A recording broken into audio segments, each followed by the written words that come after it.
শপিংয়ে যাওয়ার জন্য রেডি হচ্ছি। সামনে ঈদ, তাই কিছু কেনাকাটা করতে হবে। এমন সময় আম্মু বলে, আজকে একটু তাড়াতাড়ি আসিস। কেন? তোকে নিয়ে তোর খালার বাসায় যাব। তোমার বোনের বাসায় তুমি যাও, আমি গিয়ে কি করব? বড় খালার বাসায় গেলে আমার বোরিং লাগে, কারণ ওই বাসায় কথা বলার মতো কেউ নাই। আরে যাব তো তোর জন্য, তোকে নিয়ে যাওয়ার জন্য বলেছে। আমার জন্য যাবে মানে? হুম, তোকে দেখে না অনেক দিন। ওকে, যাব। হুম, তাহলে শপিং করে আয় তাড়াতাড়ি। তারপর আমি শপিং করতে চলে আসলাম। আমার জন্য আর আম্মুর জন্য কিছু কেনাকাটা করে আবার বাসায় ফিরলাম। তাড়াতাড়ি ফ্রেশ হয়ে রেডি হো। আমি তাড়াতাড়ি ফ্রেশ হয়ে রেডি হয়ে নিলাম। চল বাবা, এখন রওনা দেওয়া যাক।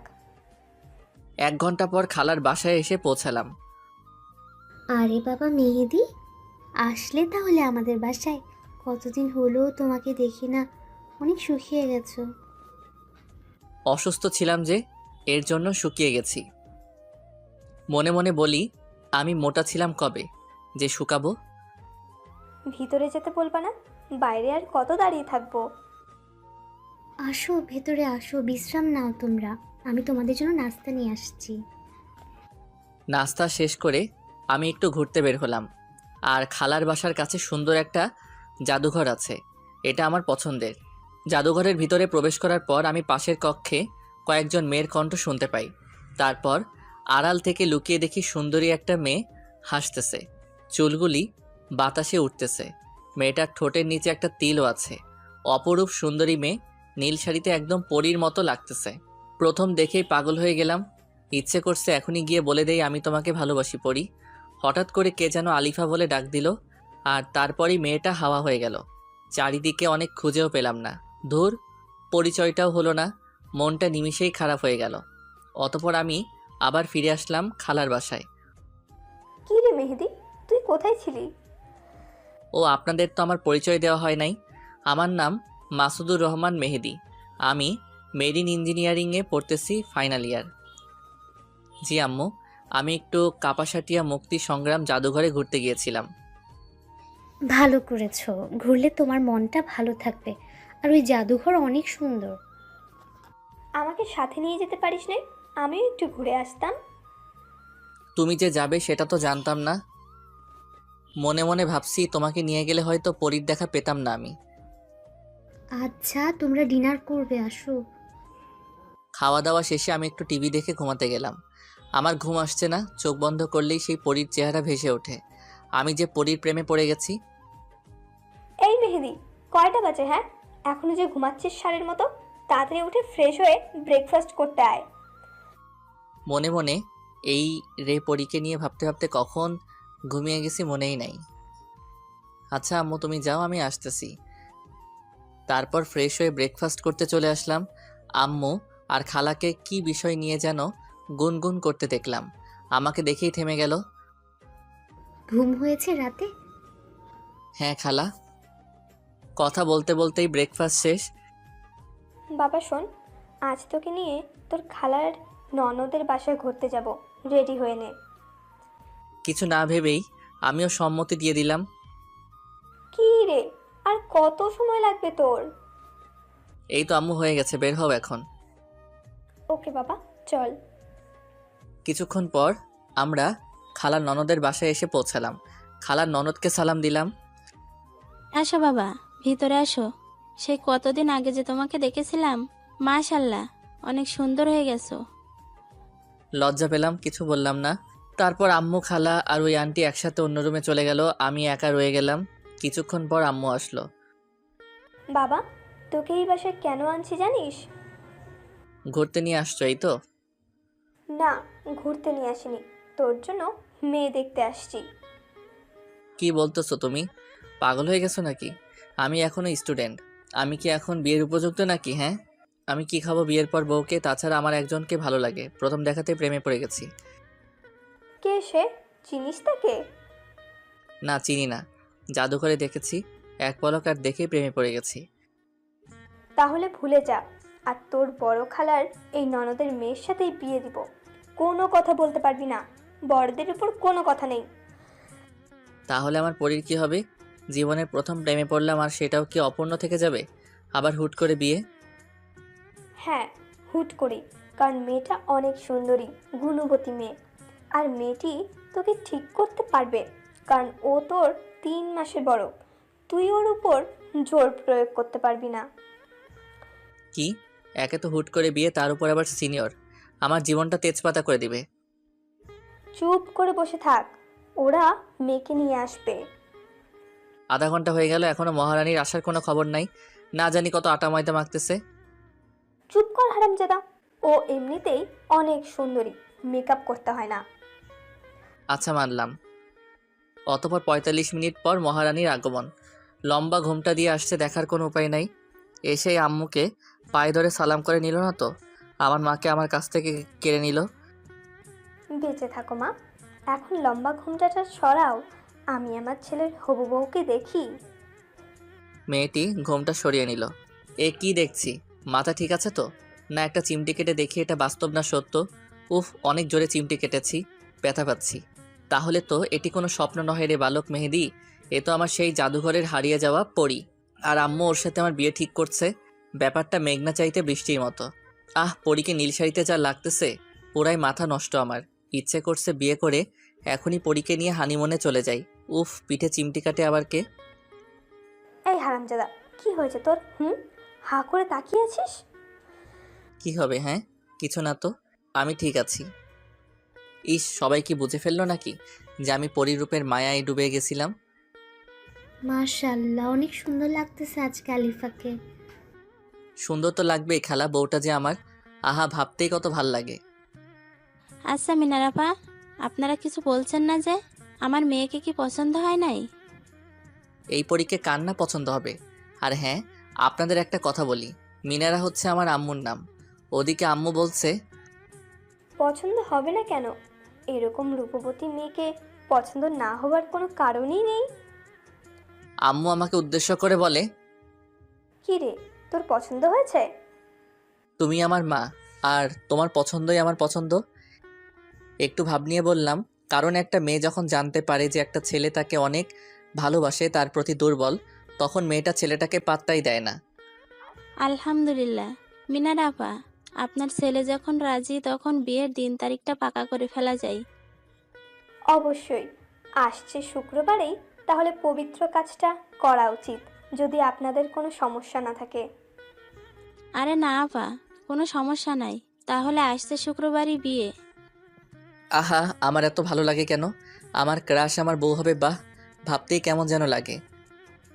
আচ্ছা, তাহলে আলিফাকে নিয়ে ভিতরে যান। ওরা ভিতরে যাওয়ার পর আম্মু আমাকে বলে, কি রে, তখন ওইভাবে হা করে তাকিয়েছিলি কেন? বলছিলাম না ও অনেক রূপবতী, তুই তো শুধু জাদুঘরের মেয়েকে নিয়েই পড়েছিলি। আরে আম্মা, এই সেই জাদুঘরের পরী, যাকে প্রথম দেখেই প্রেমে পড়ে গেছি। আর তুমি তার সাথে আমার বিয়ে ঠিক করছো। তুমি খুব ভালো মা, সেরা মা। আই লাভ ইউ আম্মা। হয়েছে, আর ঢং করতে হবে না। অতপর সব কিছু ঠিক হওয়ার পর আমরা আমাদের বাসায় ফিরলাম। ফিরেই বন্ধুদের কল দিলাম মেসেঞ্জার গ্রুপে। আর হ্যাঁ, আমার বন্ধুদের নাম হলো সজীব, বাপ্পি, তন্ময়, বসর, নূরনবী, আরও অনেকেই। কিরে চাস্তো, কি খবর তোর? খুব ভালো চাস তো, সুখবর আছে তোদের জন্য। কি সুখবর আছে? বল দেখি শুনি। শুক্রবার আমার বিয়ে, আর সেটা আমার ক্রাশের সাথে। কি বলিস রে, তোর বিয়ে আবার ক্রাশের সাথে? কখন কি হলো জানতেই পারলাম না। সব জানতে পারবি কাল সকালে। সবাই বসুন্ধরা শপিং কমপ্লেক্সে চলে আসবি, ওইখানে সব বলবো ও কেনাকাটা করব। ওকে ঠিক আছে। পরদিন সকালে বসুন্ধরা শপিং কমপ্লেক্সে গিয়ে ওদের সবাইকে নিয়ে কেনাকাটা শেষ করে রেস্টুরেন্টে খেতে বসে পুরো ঘটনাটা বললাম। ওরা শোনার পর, কস কি, এ তো পুরো সিনেমাটিক কাহিনী, রূপকথার গল্পের মতো। হ্যাঁ তা বলতে পারিস। আচ্ছা শোন, তোরা সবাই কাল সময় মতো চলে আসবি, তোদের ছাড়া আমি বিয়ে করতে যাব না। আমরা সবাই চলে আসব। এখন তাহলে তুই বাসায় যা। ওদের বিদায় জানিয়ে বাসায় চলে আসলাম। তারপর ফ্রেশ হয়ে ডিনার করে দিলাম এক ঘুম। আর এই ঘুমেই রাত শেষ। ফ্রেশ হয়ে নাস্তা করতে আয়। ফ্রেশ হয়ে নাস্তা করে রুমে চলে আসলাম। বিয়ের সময় হয়ে আসছে, বন্ধুরা সবাই চলে আসছে। কিরে, গোসল করে রেডি হ তাড়াতাড়ি। গোসল করে রেডি হয়ে সবাই মিলে রওনা দিলাম। 30 মিনিট লাগলো পৌঁছতে। সবাই বিয়ের গেট ধরছে। এখন ওদের আবদার পুরা করে বিয়ের পিঁড়িতে বসতে যেতে হবে। অবশেষে বিয়ে করে বাসায় বউ নিয়ে আসলাম। আম্মু আমাদের বরণ করে নিল। তারপর আম্মুকে আমরা সালাম করে বাসর রুমে ঢুকবো, ঠিক ওইখানেও গেট ধরছে। আবার ওদের আবদার পূরণ করে বউকে রুমে রেখে ছাদে গেলাম বন্ধুদের সাথে একটু বুদ্ধি পরামর্শ করতে। কিরে চাস্তো, এত সময় লাগে বউয়ের কাছ থেকে আসতে? আরে শালা তো পারছে না ওর বউয়ের কোলে গিয়ে উঠতে। তোরা মজা নিচ্ছিস, ওকে নে মজা। তোদের বিয়েতে আমিও মজা নিব। আরে ভাতিজা রাগ করো কেন? আজকে তো একটু মজা করবো আমরা। জামাল পুইয়া রে, তাহলে তুই আমার আগে বিয়েটা করে ফেললি? বছরকে উদ্দেশ্য করে। তো কি তোর মতো বুড়ো হয়ে বিয়ে করার ইচ্ছা প্রকাশ করবো নাকি? তোরা নিজেদের মধ্যে ঝগড়া করিস না তো। আমাদের সবার উচিত মেয়েদিকে এখন শুভেচ্ছা জানিয়ে ওর বউয়ের কাছে পাঠানো। ঠিক বলেছিস তুই। তোরা সবাই আমার জন্য দোয়া কর। ওইদিকে আম্মু ডাকছে। এই হারামজাদা, বউ একা বসে আছে, তুই তাড়াতাড়ি রুমে যা। এই রে, অনেক সময় হলো, এবার আসি আমি, শুভ কাজটা সারতে হবে। যা, আর মনে করে বিড়ালটা মারতে ভুলিস না। আরে না কাকা, বিড়ালটাই আগে মারবো। তোরা দোয়া কর, আমি গেলাম। এই বলে আমি বাসর রুমে ঢুকলাম। আমার বুকের হার্টবিট ফাস্ট হয়ে গেছে, পা আর চলছে না। বউ আমার লম্বা ঘোমটা টেনে বসে আছে। আহা কি সুন্দরী বউ আমার। রূপের মায়ায় আমি যে ঘায়েল হয়ে যাচ্ছি। রুমের লাইটটা অফ করে ক্যান্ডেল লাইট জ্বালিয়ে দিলাম। এ কি শুনেছি, বাসরাতে বউ স্বামীর পা ছুঁয়ে সালাম করে, কিন্তু আলিফা যে করছে না। ও যে আমার সিনিয়র, এই জন্যই সালাম করতে হয়তো লজ্জা পাচ্ছে। ইস, আমার লজ্জাবতী বউটারে। না আর দেরি করে লাভ নেই, এখন যাওয়া যাক বউয়ের কাছে। অবশেষে এক বুক সাহস নিয়ে বিড়াল মারার কথা মাথায় রেখে আস্তে আস্তে ওর কাছে গিয়ে বসলাম। যেমনি ঘোমটাটা সরাতে যাব, ঠিক ওই মুহূর্তে আমার হাতটি এক ঝটকায় আমার হাতটি ছাড়িয়ে দিয়ে নিজেই ঘোমটাটা সরিয়ে ফেললো। আহ কি অপরূপ সুন্দরী আমার বউ, যেন পরীর দেশের রানী। চোখে কাজল, বাঁকা দাঁত, ঠোঁটের নিচের তিল, দীঘল কালো ঘন কেশ। উফ, একদম রূপকথা রাজকন্যা। ওদিকে ঘোমটা সরিয়ে ও বলছে, এতক্ষণ ঘন্টা দিয়ে বসে থেকে আমার অস্বস্তি বোধ হচ্ছে। ওর হাতটি ধরতে গেছি, ঠিক তখনই। একদম ধরবি না আমাকে। কি বলছো এসব? স্বামী তার বউয়ের হাত ধরবে না তো কে ধরবে? আর তাছাড়া আমি তোমার স্বামী, তুমি আমাকে তুই করে বলছো কেন? কিসের স্বামী? কে স্বামী? ওর কথা শুনে হতভম্ব হয়ে গেলাম। কি বলো এসব? আমি তোমার স্বামী, আজই তো আমাদের বিয়ে হলো। সরি, আমি তোকে আমার স্বামী মানতে পারবো না। তোমার মাথা কি ঠিক আছে নাকি পুড়াই গেছে? হ্যাঁ, এসব কি বলতেছো? মজা করতেছো আমার সাথে? আরে শোন, তোর মতো ছেলের সাথে আমার মজা করতে হবে নাকি? বুঝছি, তুমি আমাকে বোকা বানাচ্ছো। তোর মতো ছেলেকে আমি বোকা বানানোর মতো সময় আমার কাছে নাই। আর আয়নাতে নিজের চেহারাটা কোনোদিন দেখেছিস? হ্যাঁ, একদম গেও ভূত, খ্যাত, কাইল্লা, চামচিকা। কি আছে হ্যাঁ আমার স্বামী হবার মতো? কোনো যোগ্যতা নাই তোর মাঝে। ওর কথাগুলো শুনে স্তব্ধ হয়ে গেলাম। কোনো বউ কখনো তার নিজের স্বামীকে এইভাবে আঘাত দিয়ে কথা বলে না। ওর কথা শুনে আজ অনেক খারাপ লাগছে। কেননা আমার জন্মদাত্রী মা আমাকে কখনো এভাবে বলা দূরে থাক, কালো অবধি বলেনি। আচ্ছা মানলাম আমি অসুন্দর কালো, এটাকে আমি নিজে হয়েছি। এমন তো আমাকে ওই সৃষ্টিকর্তা ভালোবেসে বানিয়েছে। অনেক খারাপ লাগছে, কান্না পাচ্ছে, তবুও এক ফোঁটা জল বের হতে দিচ্ছি না। নিজেকে শক্ত করে ওরে বললাম, আচ্ছা আমি কালো, গেও, ভূত, খ্যাত, চামচিকা, এটাই কি তুমি দেখতেছো? একটিবার আমার ভিতরের ভালোবাসা দেখবে না? তোর ভালোবাসার গুল্লি মারি আমি, তুই আমাকে আপনি করে বলবি? আচ্ছা বলবো। আপনি জানেন, আমি না আপনাকে প্রথম দেখাতেই ভালোবেসে ফেলছি। সেদিন জাদুঘরে দেখার পর থেকে আমি আপনার জন্য পাগল। দয়া করে আপনি আমার ভালোবাসাটা বোঝার চেষ্টা করুন। আমি আপনার জন্য আমাকে চেঞ্জ করে ফেলবো, তবু আপনি আমাকে কষ্ট দিয়েন না। জীবনের প্রথম কাউকে এতটা ভালোবেসেছি আমি। আপনি আর আমাকে আঘাত করে কথা বলবেন না। আমার ভালোবাসাটা মেনে নেন আপনি। আপনি যা বলবেন আমি তাই করব। আমি আমার লাইফটাকে স্যাক্রিফাইস করে দিব দরকার লাগলে, তবুও আপনি আমাকে স্বামীর অধিকার থেকে বঞ্চিত করবেন না। সরি, আমি তোকে মানতে পারবো না। কারণ হচ্ছে আমি একজনকে ভালোবাসি, আমাদের 3 বছরের সম্পর্ক, আর ও ডাক্তার। তোর মতো সামান্য মেরিন ইঞ্জিনিয়ারিং পড়া ছাত্র না, তাও আবার আমার জুনিয়র। তোরে আমি মানতে পারবো না। ওর সম্পর্কের কথা শুনে আর নিজেকে ঠিক রাখতে পারলাম না। চোখের কোণে পানি বেয়ে বেয়ে পড়তেছে। চোখ মুছে কান্নাজড়িত কণ্ঠে ওকে বললাম, আচ্ছা আপনার সম্পর্ক আছে, তাহলে এই কথা আগে কেন বলেননি? আমি কি দোষ করেছিলাম? কেন আমার জীবনটা শেষ করে দিলেন আমাকে? আমারও তো আর 10টা ছেলের মতো বিয়ে করে বউকে নিয়ে সুখের সংসার করার স্বপ্ন ছিল। কেন আপনি আমার সাথে এমন করলেন? আমার কোনো দোষ নেই।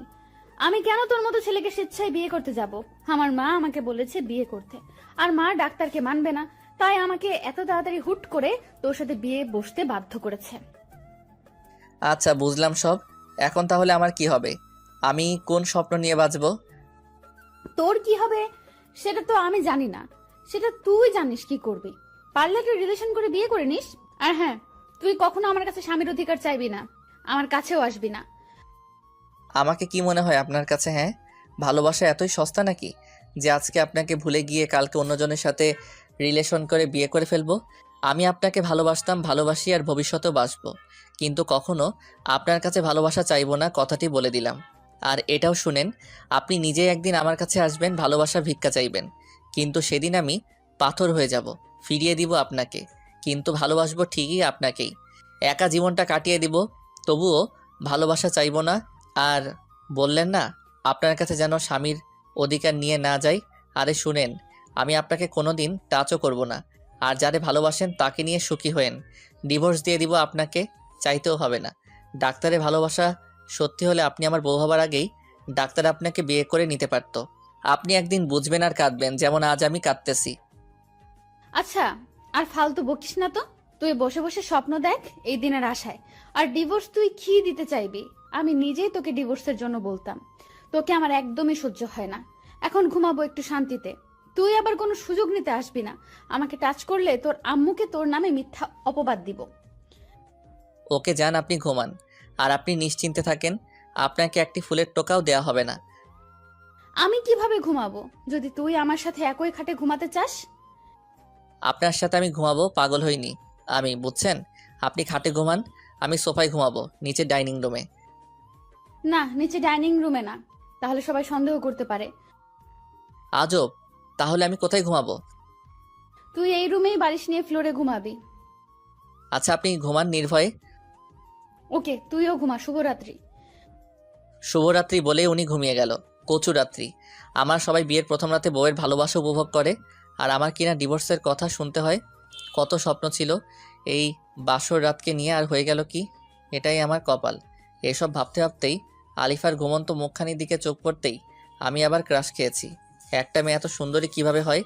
এত সুন্দরী একটি মেয়ের মনটা এত কুৎসিত কেন? আমার একটু বুঝে না। আমি যে ওরে অনেক বেশি ভালোবাসি, কি করে ওরে ভুলবো? ভুলতে যে হবেই। ওর মুখের উপর চুলকুলি চলে এসেছে, সরিয়ে দিব কি করে? আমি যে কথা দিয়েছি ওরে কখনো টাচ করব না। এসব ভাবতে ভাবতেই কখন যে ঘুমিয়ে পড়েছি, আর কখন রাতের অন্ধকার কেটে গিয়ে দিনের আলো ফুটে উঠেছে নিজেও জানি না। আম্মুর ডাকে ঘুম ভাঙে। বৌমা, ও বৌমা, সকাল হয়েছে, এবার ঘুম থেকে উঠে ফ্রেশ হয়ে মেহেদিকে সাথে নিয়ে নাস্তা করতে আসো। মা আপনি যান, আমরা ফ্রেশ হয়ে আসতেছি। মায়ের সাথে কি সুন্দর করে কথা বললো, আর আমার সাথে কুত্তার মতো ব্যবহার করে। ওই গেও ভূত, ঘুম থেকে উঠে ফ্রেশ হয়ে নাস্তা করতে চল। জি উঠছি। এরপর ফ্রেশ হয়ে দুইজন একসাথে বের হবার আগে ওরে বললাম, শুনেন, আপনার আর আমার মাঝে কি চলছে এবং কি হতে যাচ্ছে সেটা শুধু আমরাই জানি, আর কেউ যেন না জানতে পারে। আম্মুর সামনে এমনভাবে আমার সাথে কথা বলবেন যাতে আম্মু না বুঝতে পারে আমাদের মাঝে কি চলছে। আচ্ছা ঠিক আছে, চল। ওকে চলেন। ডাইনিং রুমে চলে আসছি। মাশাল্লাহ, বৌমাকে অনেক সুন্দর লাগছে। আসো মা, আসো, আমার সাথে বসো তুমি। বাহ কি সুন্দর কথা, এখনই আমার মা আমাকে ভুলে গেছে, নকল বউ মাকে নিয়ে আছে, আবার আদর করে সাথে বসানো হচ্ছে। আমি এখন পর হয়ে গেছি। কি রে মেহেদি, তুই কিছু বলছিস না যে? চুপ করে আছিস কেন? কি বলবো, বলার মানুষ তো এসেই গেছে, এখন আমি না বললেও হবে। ক্ষুধা লেগেছে অনেক, খেতে দাও। তারপর খাওয়া দাওয়া শেষ করে যখন উঠবো তখন আম্মু বলল, শুনো, আমি চাইছি তোমরা এই মাসের 15 তারিখে হানিমুনে চলে যাও। 1 মাস ঘুরে আসো দুজন। একসাথে থাকলে তোমাদের অনেক ভালো লাগবে। না মা, এখন এসব হানিমুনের দরকার নেই। বিয়েটাই যেখানে মিথ্যা হয়ে গেছে, ডিভোর্স হয়ে যাবে, সেখানে হানিমুনের দরকার নেই। কথাটি আসতে বললাম। দরকার নেই মানে কি? হ্যাঁ, তুই কি পাগল হয়ে গেছিস? বিয়ের পর হানিমুন হবে না তা তো মেনে নেওয়া যায় না। হানিমুন হবে। আমি যা বলছি তার বাইরে একটি কথাও বলবি না তুই। হ্যাঁ মা, আপনি ঠিক বলছেন। আমরা হানিমুনে যাব, আপনি যাবার ব্যবস্থা করেন। এই মেয়েটি কি পাগল হয়ে গেছে? নিজেই বিয়ে মানছেন, আবার নিজেই এখন বলছে হানিমুনে যাবার ব্যবস্থা করতে। লজ্জা বলতেই কিছু নাই মেয়েটির। হ্যাঁ বৌমা, সব ব্যবস্থা হয়ে গেছে। আগামী 15 তারিখে তোমাদের ফ্লাইট, আর তোমরা যাচ্ছ লন্ডন। আচ্ছা ঠিক আছে। তারপর রুমে চলে আসলাম। রুমে এসে ওরে বললাম, আপনি কি পাগল? নিজেই বিয়েটা মানছেন না, আবার সে আপনি নিজে থেকে হানিমুনে যাওয়ার জন্য রাজি। আরে গাধা, হানিমুনে গিয়ে তো আর আমি তোর সাথে ঘুরবো না। তুই তোর মতো থাকবি, আমি আমার মতো ডাক্তারের সাথে ঘুরবো। মানে কি? হ্যাঁ, আপনি এখন আমার বউ, আর তাই আপনি এসব করতে পারবেন না। ডিভোর্সের পর যা মন চাই করবেন, আমার কোনো আপত্তি নেই। আচ্ছা যা, ঠিক আছে, মানলাম তোর এই কথা। ধন্যবাদ। ওয়েলকাম। শোন, আমার কিছু কেনাকাটা করতে হবে, তুই আমার সাথে যাবি। আচ্ছা আপনি রেডি হন, এখনই বের হব। তারপর রেডি হয়ে সোজা তার জন্য মার্কেটে চলে গেলাম। দেখ তো আমাকে কোন শাড়িতে মানাবে। আপনি নীল শাড়িটা নিতে পারেন। নীল শাড়িতে আপনাকে পরীর মতো লাগে। তারপর তার পছন্দ মতো প্রয়োজনীয় কেনাকাটা শেষ করে একটি রেস্টুরেন্টে গেলাম। ওরে বললাম, আপনি কি খাবেন অর্ডার দেন, আমি বিল দিয়ে দিচ্ছি। কেন, তুই কিছু খাবি না? আমার মনে এত রং নাই, আমি খাবো না, তাই আপনি খান। ওকে, তাহলে তুই কি করবি? এখন সেলুনে যাব চুলের ট্রিটমেন্ট করাইতে। আচ্ছা যা তুই, আমি খাওয়া শেষ করে বাসায় চলে যাব। তারপর রেস্টুরেন্ট থেকে সোজা জেন্টস পার্লারে চলে আসলাম। পার্লারের বিউটিশিয়ানকে ডেকে বললাম, আমার বউ আমাকে এভাবে অপমান করছে, এখন আপনারা এমন কিছু করে দেন যাতে ও দেখলেই অবাক হয়ে যায়। আরে ভাই, কোনো টেনশন নাই, আপনি বসেন। 1 ঘন্টার মধ্যে আপনাকে স্মার্ট লুক দিব। আপনার দাড়ি ও চুল দুটাই ট্রিটমেন্ট করে আপনাকে হিরো বানিয়ে দেব। তার কথা শুনে অনেক খুশি হয়ে গেলাম। তারপর সে শুরু করে দিল আমাকে আধুনিক স্মার্ট লুক দেওয়ার কাজ। 1 ঘন্টা পর তার কাজ শেষে আমাকে বলল, ভাই, এখন চোখ মিলে আয়নাতে আপনাকে দেখেন, চিনতে পারছেন কি না? চোখ মেলে আয়নাতে তাকিয়ে দেখে পুরো অবাক হয়ে গেলাম। আমি নিজেই নিজেকে চিনতে পারছি না। গেও খ্যাত বলে আমাকে এত অপমান করেছে যে সেও যদি আজ আমাকে দেখে চিনতে পারবে না। আজ আমি আধুনিক যুগের আর 10টা স্মার্ট ছেলের মতো আমিও স্মার্ট, আর কেউ আমাকে আমার লুকের জন্য অপমান করে কটু কথা শোনাতে পারবে না। আজ আমি অনেক খুশি। তারপর পার্লারের বিউটিশিয়ান আমার বিল কত হয়েছে তা জেনে তা পরিশোধ করে। তার সাথে তাকে 500 টাকা বকশিশ দিয়ে আমি পার্লার ত্যাগ করলাম। রাস্তায় যাওয়ার সময় নোটিশ করলাম কয়েকটি মেয়ে আমার দিকে তাকিয়েছিল। এর মানে আমি এখন আর আগের মেহেদি নাই, এখন আমি এক নতুন মেহেদি, যাকে কেউ কখনো বাজে লোকের জন্য অপমান করতে পারবে না। ভাবনার ছেদ পড়ল বাসার সামনে এসে। এবার আমি নিজের মনোভাবকে চেঞ্জ করে বাসায় প্রবেশ করে রুমের দরজায় নক দিলাম। আর 2বার নক দেওয়ার পর আম্মুর আদেশে আলিফা দরজা খুলতে আসে। দরজা খুলে অবাক দৃষ্টিতে আমার দিকে তাকিয়ে রইল আলিফা। তুই মেহেদি না? তোর একই পরিবর্তন, চিনতেই পারছি না। খ্যাত থেকে স্মার্ট হয়ে গেলি কেমনে? তোর দিক থেকে তো চোখ সরাতেই পারছি না। আপনার চোখ সরাতে হবে না, আমি সরে যাচ্ছি। সরেন, আমাকে ভিতরে ঢুকতে দেন। আচ্ছা ভেতরে আয়। বলতো তুই এত স্মার্ট হয়েছিস কিভাবে? আগে তো আনস্মার্ট খ্যাত ছিলি। শুনেন, আমি আগে কেমন ছিলাম সেটা আমি ভুলে গিয়েছি, আর আপনি আমাকে আমার অসুন্দর আনস্মার্ট লোকের জন্য কম ছোট করেন নাই। এখন আর পারবেন না। মানুষ চাইলে যে কোনো মুহূর্তে পরিবর্তন হতে পারে, আর পরিবর্তনের কারণটা আজীবন মনে রাখে। আমিও মনে রেখে দিয়েছি আমাকে কতটা অপদস্থ করা হয়েছে, তা ভুলবো না কখনো। আর এখন থেকে দেখবেন কিভাবে আমার ভালোবাসাও পরিবর্তন হয়ে যায়। আরে তোর পরিবর্তনে আমার কিছু আসে যায় না, বুঝলি? কারণ আমি আমার ডাক্তারকে ভালোবাসি। বৌমা, তোমরা দুজনে কিসের আলাপ করছো? আর মেহেদি, তোর এত পরিবর্তন কিভাবে? আমি কত বলেছি নিজেকে পরিবর্তন করতে, করিসনি। আর এখন বউয়ের ভালোবাসা পেয়ে এত পরিবর্তন? এমনি হানিমুনে নিয়ে আলোচনা করছিলাম মা। কত বড় মিথ্যা কথাটা বলল ডাইনিটা। আর আমারও যে কথা ভালোবাসা পেয়ে নাকি এমন পরিবর্তন। সত্য কথা যদি জানতো মা, অনেক বেশি কষ্ট পেত। যাই হোক, এবার বাস্তবে ফিরে আসা যাক। মা, বিয়ের পর সবাই পরিবর্তন হয়, তাই আমিও হলাম। তাছাড়া আমার বউ যে সুন্দরী, ওর সাথে মানানোর জন্য আমাকে তো একটু পরিবর্তন হতেই হবে, তাই না? তাছাড়া ওরও তো আশা থাকতে পারে যে ওর স্বামী অনেক স্মার্ট হবে, তাই সব কিছু ভেবেই এই পরিবর্তন। বাহ, ভালো লাগলো তোর কথা শুনে। তুই বুঝতে পারছিস তোর বউকে।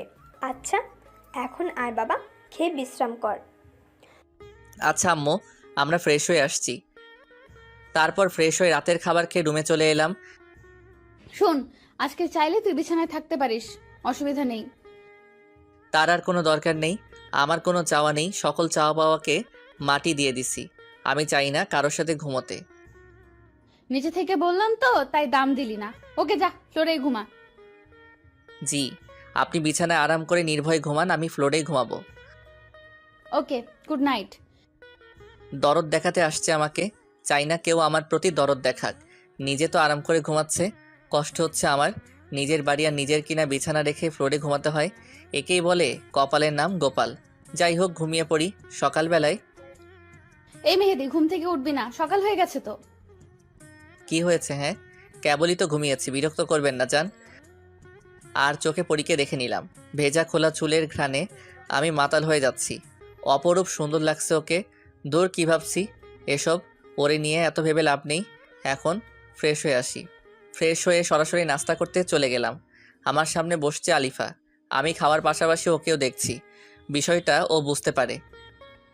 এই খাবারের সময় অন্যদিকে তাকাতে নেই, খেয়ে ওঠো। মা সাথে, তাই আজ বউ ভালোবেসে সুন্দর করে একটা কথা বলল।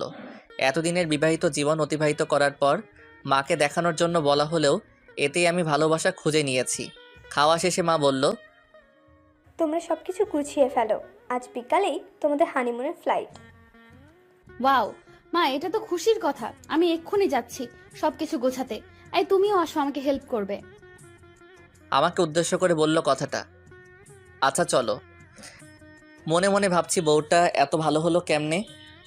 আজ ওর কথাতে শুধু ভালোবাসা লেগে আছে। যাই হোক, আমাদের সব কিছু গোছানো শেষ। আমরা এখন রেডি, বের হব। আমাদের সাথে আম্মু যাবে, আমাদের এয়ারপোর্ট পর্যন্ত দিয়ে আসবে, সাথে ফ্রেন্ডরাও আছে।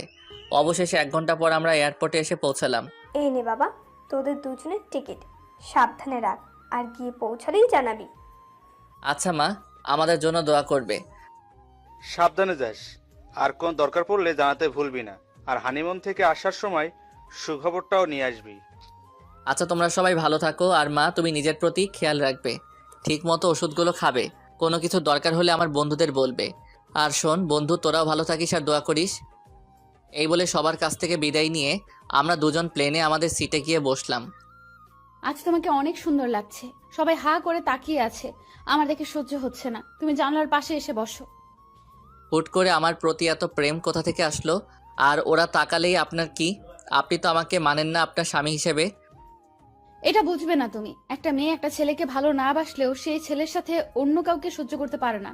আর হ্যাঁ, তুমি এখন থেকে আমাকে আর আপনি করে না, তুমি করে বলবে, না হলে সবাই ভাববে আমাদের মাঝে কোনো ঝামেলা আছে।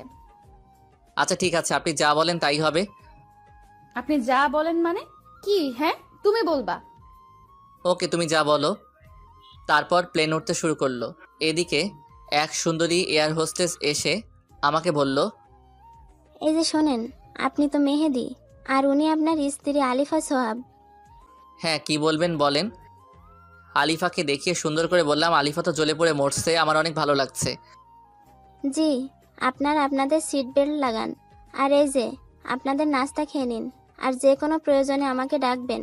আর একটা কথা, আপনাকে অনেক স্মার্ট লাগছে। ওকে ঠিক আছে, আমি প্রয়োজনে আপনাকে ডাকবো। এদিকে বউ তো জ্বলতেছে আগুনের মতো। এই কুত্তা হারামি, এয়ার হোস্টেসের সাথে তুই আর কোনো কথা বলবি না। যা বলার আমি বলবো, কথাটা মনে থাকে জানো। আমি ওরে রাগানোর জন্য যেই না এয়ার হোস্টেসকে ডাক দিতে যাব, আলিফা আমাকে অমনি ধরে বলল, এই কুত্তা, তোকে না কেবলই বললাম তুই এই মেয়েকে ডাকবি না, তাহলে কেন ডাকলি? আমার কথা কি মাথায় ঢোকেনি, নাকি মেরে ঢোকাতে হবে? এই ছাড়ো না, সবাই দেখছে। সবাই কি বলবে বলো তো? ছেড়ে দাও, তোমার স্বামীর মান সম্মান কি তুমি ক্ষুণ্ণ করতে চাও? যে দেখার দেখুক, তাতে আমার কি? আমি আমার জুনিয়র স্বামীকে শাসন করব। কার কি? হ্যাঁ, একদম চুপচাপ থাকবে। কারোর সাথে কথা বলো তো দূরে থাক, তাকাবেও না।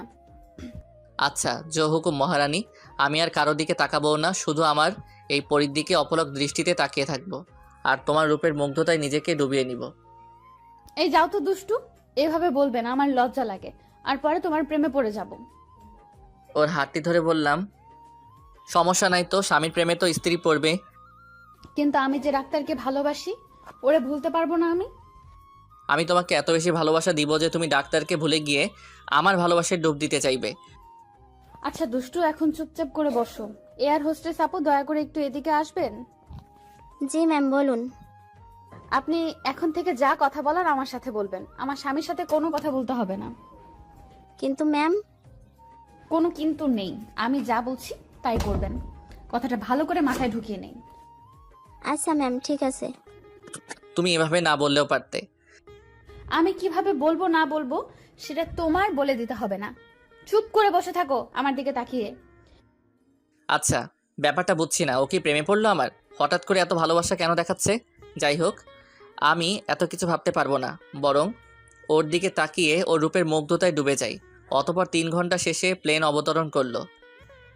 এই আমার হাত ধরে নিয়ে নামো তো। একা একা চলে যাচ্ছে বউকে রেখে, কত বড় কলিজা। আচ্ছা আসো। তারপর আমরা এয়ারপোর্ট থেকে ট্যাক্সি নিয়ে সোজা বালির রিসর্টের কাছাকাছি একটি হোটেলে গিয়ে উঠি। হোটেলটি খুব নিরিবিলি জায়গায়, সমুদ্রের সাথে, তাই বারান্দা থেকে সমুদ্রের ভিউটা উপভোগ করা যায়। আমাদের পৌঁছাতে সন্ধ্যা হয়ে গেছে, তাই আর আজ সমুদ্র সৈকতে যাইনি। এসেই বাসায় ফোন দিয়ে আম্মুকে ও বন্ধুদের জানিয়ে বারান্দায় বসে সমুদ্রের তীরে আশ্রে পড়া ঢেউ আর সমুদ্রের ভিউটা উপভোগ করছি। এমত অবস্থায় এই আর কতক্ষণ বসে বসে থাকবো? আসো, ডিনার করে এসে গল্প করব। ওকে চলো। তারপর দুজন একসাথে হাতে হাত মিলিয়ে চলে গেলাম ডিনার করতে। ডিনার শেষ করে দুজন 2 কাপ কফি নিয়ে বারান্দায় বসে সমুদ্রের মনোরম পরিবেশটা উপভোগ করতেছি। দেখছো সমুদ্র কত সুন্দর। কালকে আমরা ব্রেকফাস্ট করে সৈকতে চলে যাব। আচ্ছা বউ, যাব। তোমাকে অনেক সুন্দর লাগছে।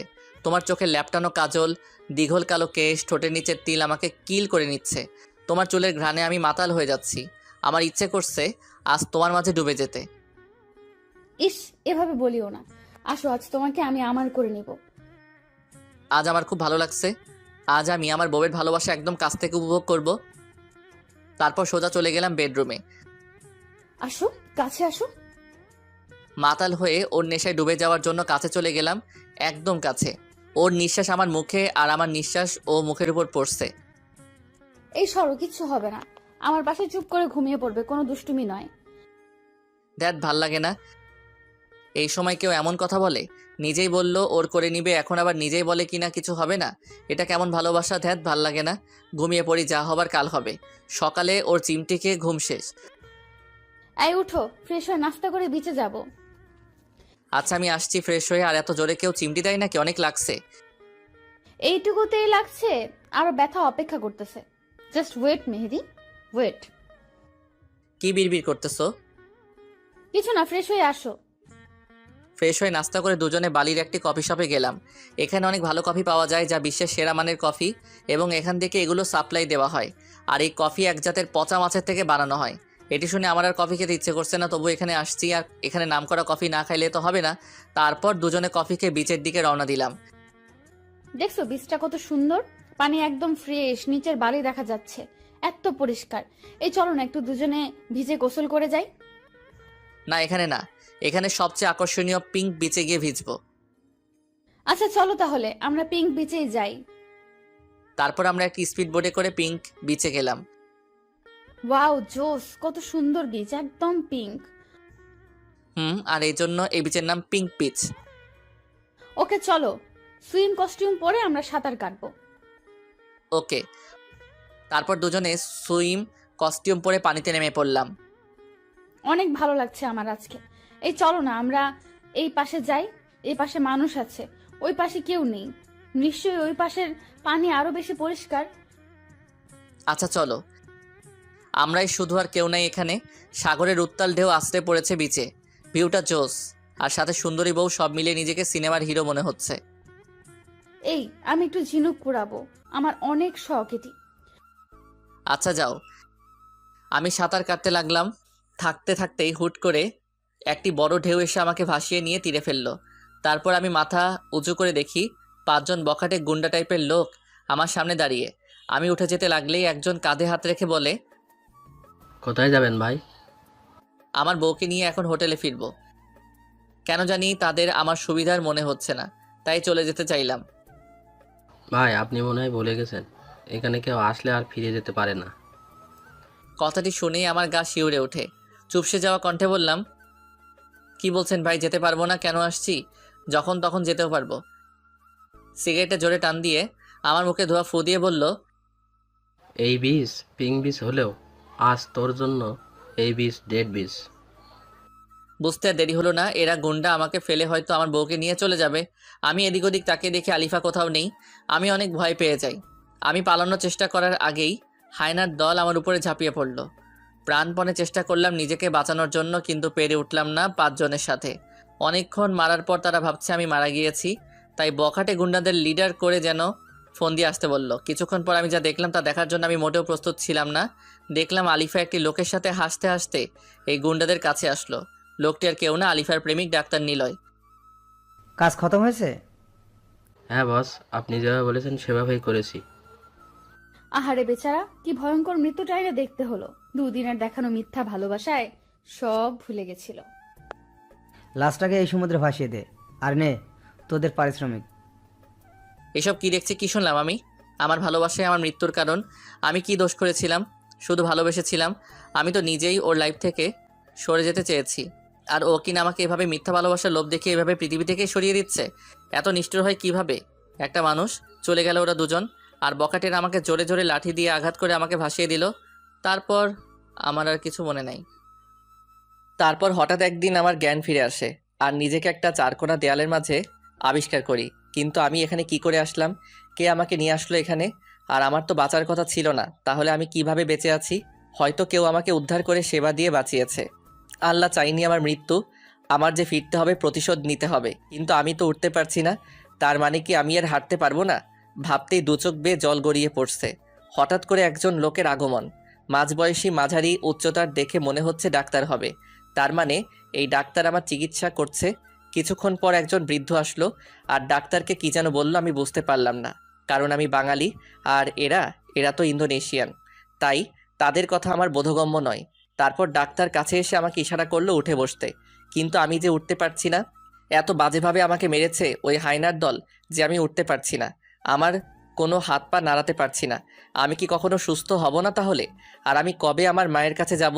হয়তোবা ওই কালনাগিনী গিয়ে বলেছে আমি আর বেঁচে নেই। আমার মা কেমন আছে, কি করছে, কিছু জানার উপায় নেই। আর ওদিকে কালনাগিনী সম্ভবত ডাক্তারকে বিয়ে করে সুখের সংসার করছে। সুখ সবার কপালে থাকে না। আজ আমি বেঁচে থাকার পরও মৃত। আমার কোনো ক্ষমতা নেই হাতে। আজ আমি অসহায়। আমার ফোন, টাকা পয়সা যা ছিল সব নিয়ে নিছে। আমি কবে সুস্থ হব, আর কবেই বা মায়ের কাছে ফিরে যাব? হয়তো মা এতদিনে ছেলের মিথ্যা মৃত্যুর খবর পেয়ে ভেঙে পড়েছে, আর হয়তো মনেও নেই আমাকে। ডাক্তার তার ব্যাগ থেকে ওষুধ বের করে খাইয়ে দিয়ে বৃদ্ধ লোকটাকে কি যেন বলে চলে গেলেন। অনেক ক্ষুধা লেগেছে, কিন্তু খাবো কি করে? ইশারা দিলাম বৃদ্ধকে, বৃদ্ধ সাড়া দিল। তাকে হাত মুখের দিকে দিয়ে বোঝালাম আমার খিদে পেয়েছে। তারপর বৃদ্ধ গেলেন আর আমার জন্য খাবার নিয়ে এলেন। এগুলো কি সামুদ্রিক জলচোদ্ভিদ প্রাণী? মনে হচ্ছে কোনো রকম সিদ্ধ করা। হয়তো আমি এতদিন যাবৎ এসবই খেয়ে আসছি। তারপর বৃদ্ধ তাদের নিজস্ব ভাষায় কাউকে ডাকলেন। কিছুক্ষণ পর একটি তরুণী দেখতে সাদা বর্ণের খাটো করে এগিয়ে আসলো। বৃদ্ধের কাছ থেকে খাবারগুলি নিয়ে আমাকে খাইয়ে দিতে লাগলো। বিদঘুটে স্বাদ, বমি চলে আসার উপক্রম, তবুও আমি খেয়ে যাচ্ছি, কারণ আমাকে বাঁচতে হবে। আর বেঁচে থাকার জন্য যে খাবার আনুক আমি তাই খেয়ে নিব। পেট ভরে খেয়ে নিলাম। তারপর মেয়েটি আবার চলে গেল। এভাবে রোজ আমাকে মেয়েটি খাওয়ানোর পর চলে যায়। এর মধ্যে অনেক দিন কেটে গেল। আমি এখন দাঁড়াতে পারি, হাঁটতেও পারি। মেয়েটি আমাকে ধরে ধরে হাঁটায়। আর ইতিমধ্যে মেয়েটির নামও জানা হয়ে গেছে। মেয়েটির নাম নীরা, মুসলিম সম্প্রদায়ের মেয়ে। ইন্দোনেশিয়ার সংখ্যাগরিষ্ঠ মানুষ মুসলিম। আর বৃদ্ধ হলো এই মেয়েটির দাদা।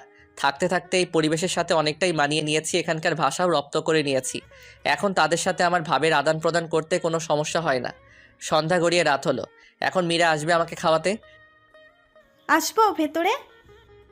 স্থানীয় ভাষাকে বাংলায় অনুবাদ করা হলো এখন থেকে। হ্যাঁ আসো, অনেক ক্ষুধা লাগছে, আজ পেট ভরে খাবো, আর তুমিও আমার সাথে খাবে। আচ্ছা ঠিক আছে, আপনার সাথে আজ আমিও না হয় খাবো। মেয়েটি খুবই ভদ্র, সহজ সরল মিষ্টি ব্যবহার। এরকম মেয়ে জীবনসঙ্গী হবে সে খুবই ভাগ্যবান। আমি মেয়েটিকে আমার বোনের মতোই দেখি আর মেয়েটিও আমাকে ভাইয়ের দৃষ্টিতে দেখে। তারপর দুজন খাওয়া দাওয়া শেষ করলাম। এখন আর এসব খাইতে আমার কোনো সমস্যা হয় না, বরং আরও ভালো লাগে। ও চলে গেল, আমিও দরজা বন্ধ করে ঘুমিয়ে পড়লাম। আজ 1 বছর যাবৎ আমি এখানে আছি। এখন আমি পুরোপুরি সুস্থ, সময় হয়েছে ফিরে যাওয়ার।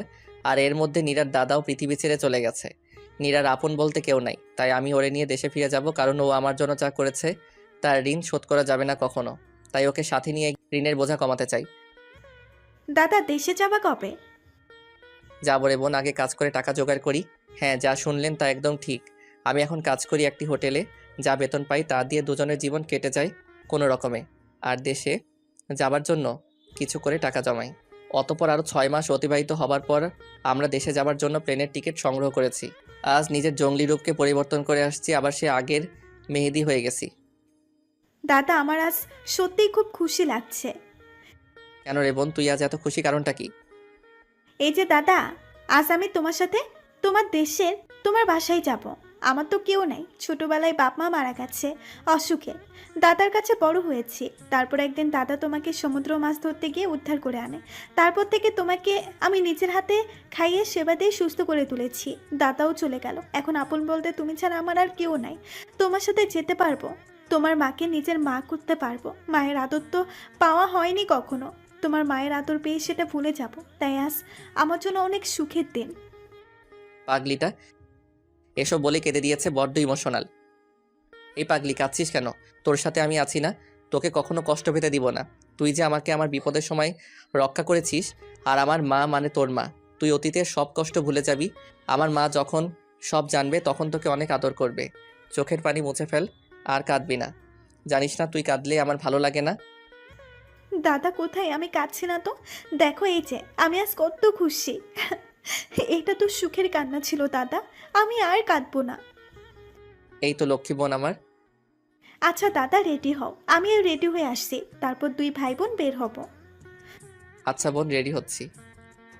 কিছু সময় পর দাদা বের হও, দেখো তোমার বোনকে কেমন লাগছে। তোমার কিনে দেওয়া বাঙালি কাপড় পরেছি আজ। বাহ, তোকে তো আজ অনেক সুন্দর লাগছে, একদম বাঙালি। সুন্দর তো লাগবেই, বোনটা যে হিরো ভাইয়ের। দাদা তোমাকে আজ নায়কের মতো লাগছে। তাই নাকি? নায়িকা কি পাবো তাহলে? পাবে না মানে? সিরিয়াল লেগে যাবে। যে মেয়ে আমার ভাইকে পছন্দ না করবে তার চোখ নষ্ট। পছন্দ যদি করতো বোন, তাহলে কি আমার সাথে এমন দুর্ঘটনা ঘটতো? চুপ করো তো, তোমাকে না কতবার বলেছি ওইসব আর মনে আনবে না। আল্লাহ যা করে ভালোর জন্যই করে। এমন দুর্ঘটনা না ঘটলে তুমি তো তার মনটা বুঝতে পারতে না। আর সব থেকে বড় কথা, আমি দাদাকে পেতাম না। তাই যা হবার হয়েছে তা ভুলে যাও। আচ্ছা বোন, আমি ভুলে গেলাম, এখন চল আমরা বের হই। ওকে দাদা চলো। তারপর আমরা এয়ারপোর্টে এসে আমাদের ফ্লাইটের প্লেনে গিয়ে উঠি। অতঃপর 3 ঘন্টার যাত্রা শেষে প্রিয় জন্মভূমিতে প্লেন অবতরণ করলো। 1.5 বছর পর আজ দেশের মাটিতে পা রাখলাম। আজ আমার চেয়ে খুশি হবার মতো আর কেউ নাই। তারপর ট্যাক্সি নিয়ে সোজা বাড়ির উদ্দেশ্যে রওনা দিলাম। দাদা তোমাদের দেশ তো অনেক সুন্দর, চারিদিকে সবুজের সমারোহ, কি সুন্দর লাগছে। তোমাদের দেশ মানে কি? বলো, আমাদের দেশ। ও সরি দাদা, আমাদের দেশ। রাগ করবে না, ভুলে বলে ফেলছি। আচ্ছা, সব কিছুই কেমন যেন পরিবর্তন হয়ে গেছে। 1.5 বছরে অনেক উন্নত হয়ে গেছে আমাদের দেশের। আর কতক্ষণ লাগবে বাসায় যেতে দাদা? এই তো আর 10 মিনিট। অবশেষে আমি আমার বাসার সামনে। বাসাটা একদম নিস্তব্ধ হয়ে আছে আমার অভাবে। দরজাতে নক করবো কি বোন? আমাকে দেখে কি চিনতে পারবে? না জানি আমাকে ভুলে গেছে। দরজা খুলে হয়তো চোখের ভুল ভেবে আবার লাগিয়ে দিবে, না হয় ভূত ভেবে চিৎকার করে উঠবে। আরে দাদা কিচ্ছু হবে না, আল্লাহ ভরসা। তুমি নক করেই দেখো।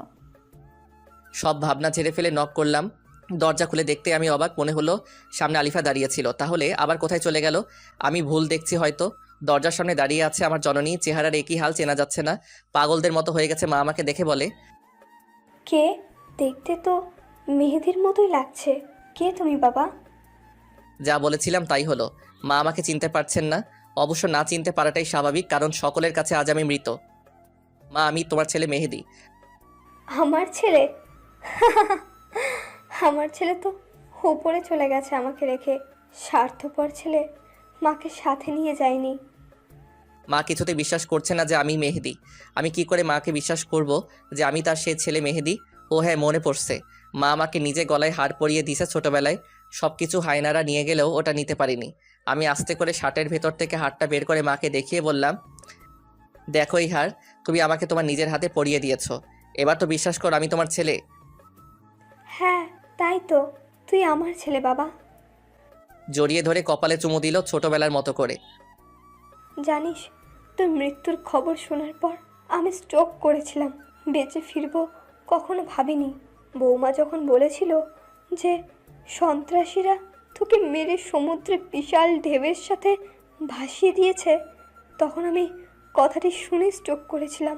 কখনো ভাবিনি যে তোর দেখা পাবো। আজ আমি অনেক খুশি বাবা, আজ যে মহা খুশির দিন। বাবা, তোর সাথে এই মেয়েটিকে? ও মা, ওর নাম নীরা। ওর আর ওর দাদুর ওসিলায় আমি আজ বেঁচে গেছি। ওর দাদু আমাকে সমুদ্রের তীরে ভেসে আসতে দেখে তারপর আমাকে উদ্ধার করে ওরা দীর্ঘ 1 বছর চিকিৎসা ও আমার সেবা করে আমাকে বাঁচিয়ে তুলছে। ওর মা বাবাও ছোট থাকা অবস্থায় মারা গেছে, আর কিছুদিন আগে বৃদ্ধ দাদাও না ফেরার দেশে চলে যায়। তাই ওর আপন বলতে আমি ছাড়া কেউ নেই, এই জন্যই আমি ওকে সাথে নিয়ে আনছি। কে বলছে ওর কেউ নেই? ও আমার ছেলের জন্য যা করেছে তার ঋণ শোধ করতে পারবো না আমি।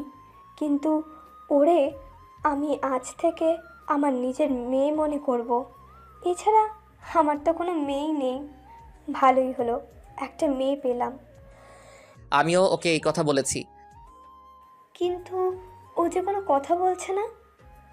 ও যে ইন্দোনেশিয়ান, তাই বাংলা বুঝতে পারছে না। আমি ওকে তোমার বাংলা ভাষার কথাগুলো ওর ভাষায় বুঝাবো। আচ্ছা, তাহলে তুই ফ্রেশ হয়ে আয়, আর আমিও ওকে আমার সাথে নিয়ে যাই। আচ্ছা মা, ঠিক আছে। তারপর ফ্রেশ হয়ে খেয়ে নিলাম। আমি ঘুমাতে চলে গেলাম, আর আম্মুও নীরাকে নিয়ে ঘুমাতে চলে গেল। দীর্ঘ 1.5 বছর পর নিজের বাসায় ঘুমাবো, কিন্তু কেন জানি বারবার মনে হচ্ছে আমার কাছাকাছি কেউ আছে যে আমাকে প্রতি মুহূর্তে ফলো করছে। দূর এসব মনের ভুল। দিলাম এক লম্বা ঘুম। এক ঘুমে রাত গড়িয়ে দিন হয়ে গেছে। নীরার ডাকে ঘুম ভেঙে যায়। দাদা ওঠো, ফ্রেশ হয়ে নাস্তা করতে আসবে। আচ্ছা যাবো না, আমি আসছি। আচ্ছা আমি গেলাম, তুমি তাড়াতাড়ি আসো। ফ্রেশ হয়ে নাস্তা করে নিলাম। তারপর মাকে বললাম, মা সবাইকে আজ ডিনারে ইনভাইট করো, যেন আমাকে দেখে চমকে যায়। আচ্ছা ঠিক আছে, আজ তোর বন্ধুদের, আত্মীয় স্বজনদের ইনভাইট করব। ওকে। তারপর আমি আমার রুমে গেলাম। ভাবলাম এখন বাইরে যাব না, রাতে সবাইকে চমকে দিব।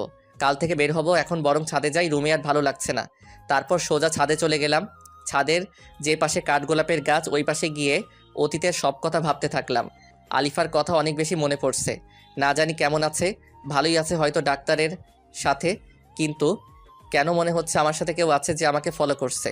মনে হচ্ছে আমার পেছনে কেউ দাঁড়িয়ে আছে। পেছন ফিরে তাকাতে কিছুই তো নেই, তাহলে এসব আমার মনের ভুল। কিন্তু চিলেকোঠার রুমের কর্নারে কিসের যেন শব্দ হচ্ছে। যা আছে কপালে, ওইখানে কি আছে আমাকে দেখতেই হবে। এগিয়ে গিয়ে দেখে আমি ভয় পেয়ে গেলাম। একটি সাদা ছেঁড়া শাড়ি পরে একটি মহিলা দাঁড়িয়ে আছে। উস্কো খুস্কো চুলগুলি উঠছে, জীর্ণ শীর্ণ দেহ, কি যেন বিড়বিড় করে বলতেছে। আমি কিছু না ভেবে মাকে ডাকলাম, মা ও মা ছাদে আসো তো। মা হাজির হয়ে বলল, কি হয়েছে? এই অসময়ের ছাদে কি করিস? আর আমাকে ডাকলি কেন? ছাদে ওই অচেনা পাগলির মতো দেখতে কে ওইখানে দাঁড়িয়ে আছে দেখো তো। আচ্ছা সরে দাঁড়া, আমাকে দেখতে দে। ও, ওকে চিনিস নাই? আমি তো তাকে দেখিই নাই, চিনবো কেমনে? মনে হচ্ছে পাগলি। তাহলে দেখ। দেখি অবাক, ও আর কেউ না, আমার পরি, যাকে আমি অনেক ভালোবাসতাম।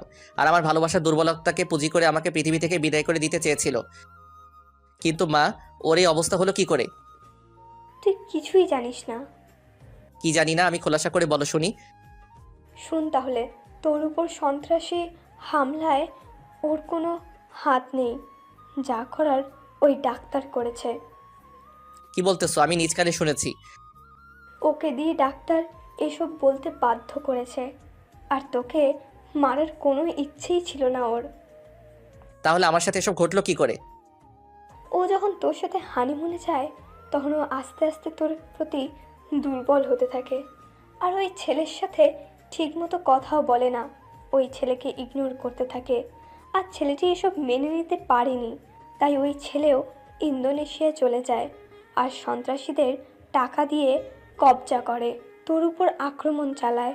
এটা যখন আলিফা জানতে পারে, তখন তোকে বাঁচাতে চায়, কিন্তু ছেলেটা আলিফাকে ব্ল্যাকমেল করে, আলিফাকে বাধ্য করে ওসব বলতে। তারপর? তারপর আলিফাকে দেশে এনে মারাত্মকভাবে শারীরিক নির্যাতন করে। আলিফা কিছু বলেনি? আলিফা অনেক বলছে, ভিক্ষে চেয়েছে ছেলেটার ভালোবাসা, কিন্তু ছেলেটা বলে ও নাকি আলিফাকে ভালোই বাসেনি, শুধুমাত্র ব্যবহার করার জন্য এসব করেছে। আলিফা এসব শুনে অনেক কান্নায় করে আর তোর জন্য আফসোস করে। ও তখন বুঝতে পারে ছেলেটি ওর জন্য ভুল ছিল। ছেলেটা অনেক নির্যাতন করে আমাদের বাসার সামনে এনে ফেলে দিয়ে চলে যায়। তারপর আমি বাইরে বের হলে ওকে উদ্ধার করি আর ওর মুখে সব ঘটনা শুনি। ও তোর সাথে খারাপ ব্যবহার করার জন্য নিজেকে দোষী ভাবতে শুরু করে আর পাগলামি শুরু করে দেয়। সুইসাইডও করতে গিয়েছিল, আমি বাধা দিয়েছি। এরপর তোর শোকেই মেয়েটি আস্তে আস্তে পাগল হয়ে যায়।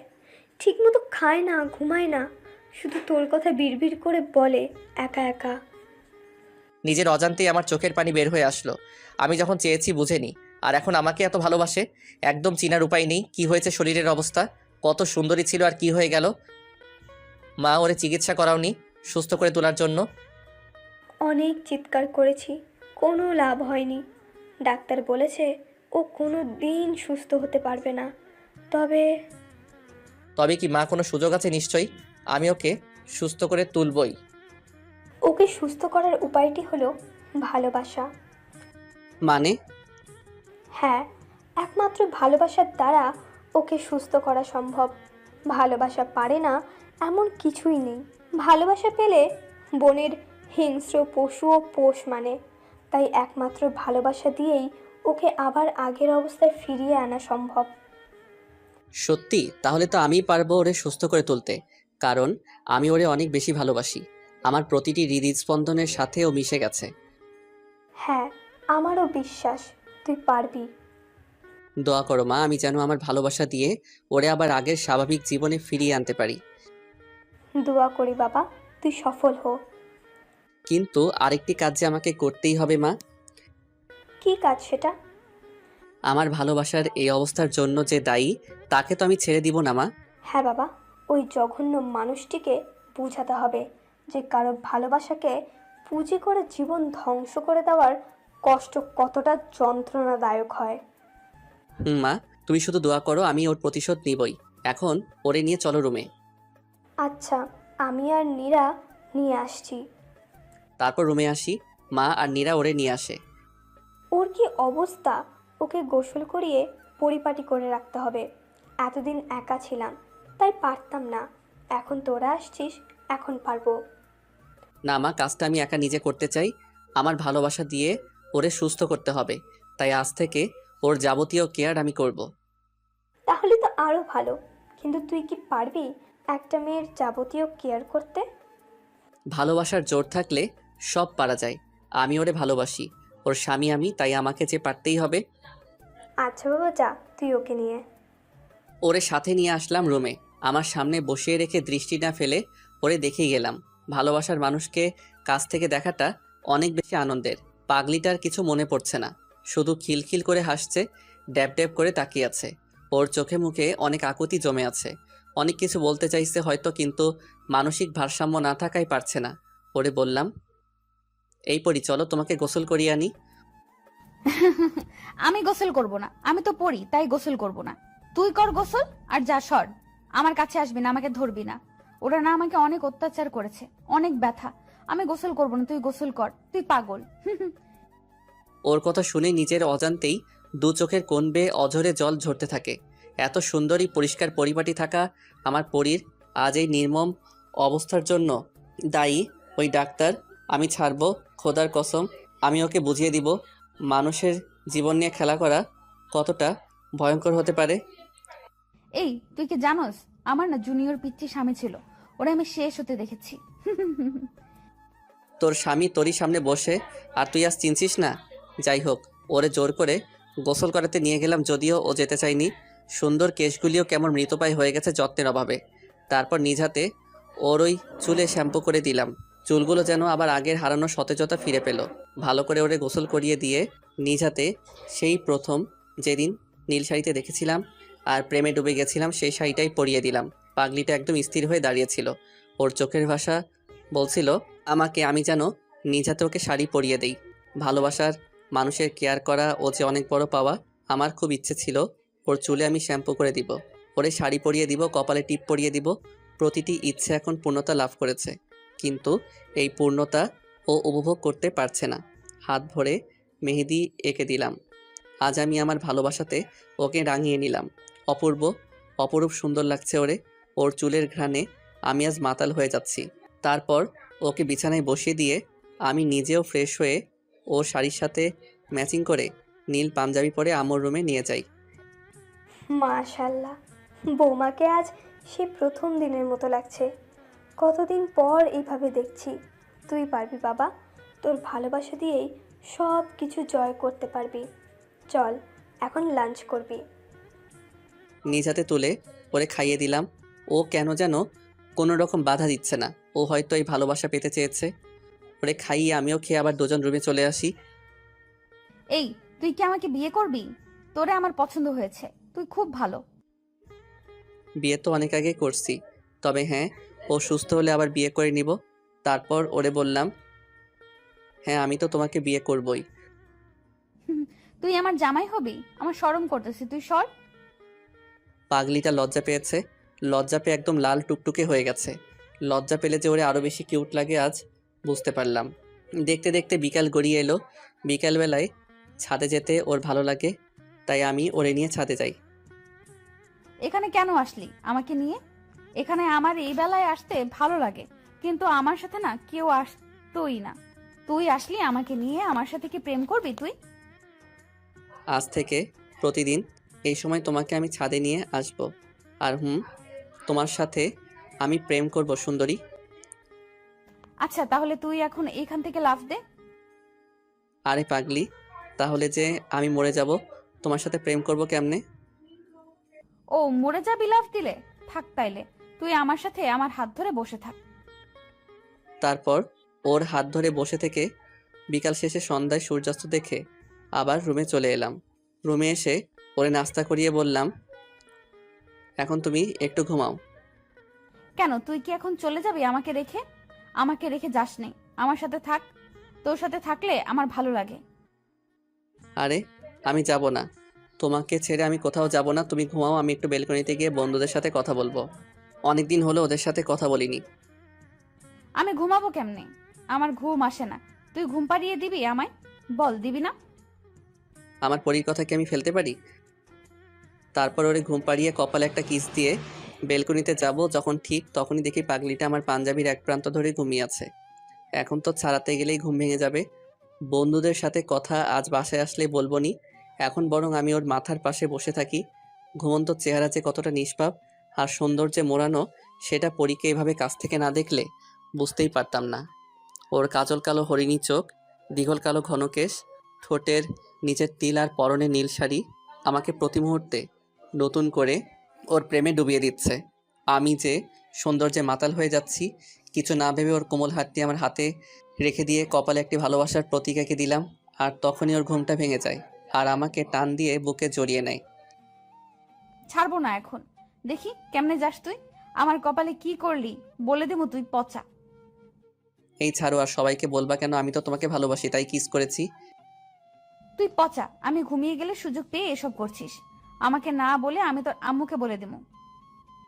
এই না পাগলি, নিজেদের মধ্যে ঘনিষ্ঠ মুহূর্তের কথা কাউকে বলতে নাই। কেন বলতে নাই?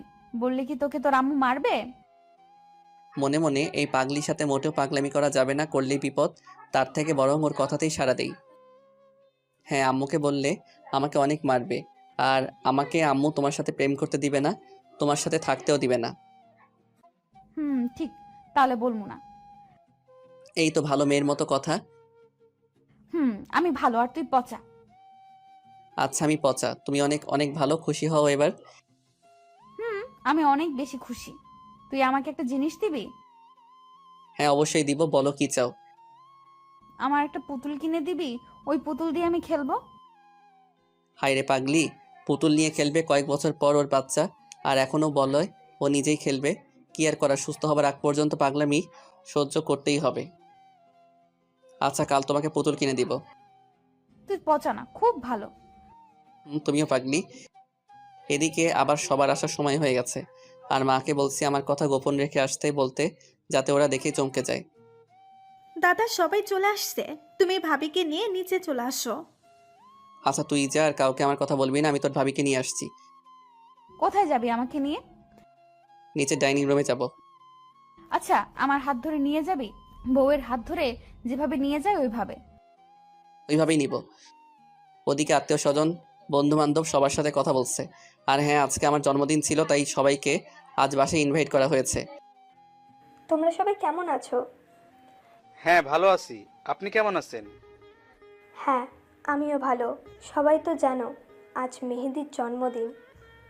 হ্যাঁ জানি, আজ যদি ও আমাদের মাঝে থাকতো তাহলে অনেক ভালো লাগতো। সবাই মিলে একসাথে কত আনন্দ করতাম। তা ঠিক। আর হ্যাঁ, তোমরা সবাই চোখ বন্ধ করো কিছুক্ষণের জন্য, একটা সারপ্রাইজ আছে।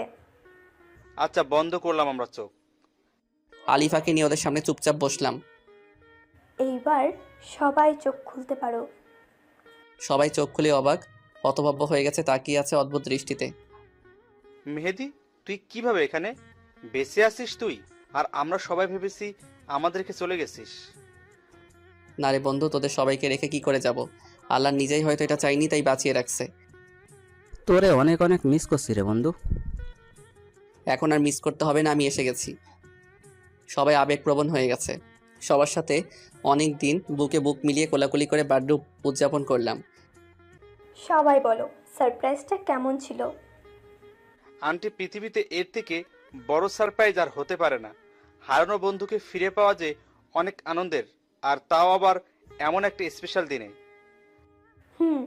এখন তোমরা নিজেরা কথা বলো, আমি একটু আসছি।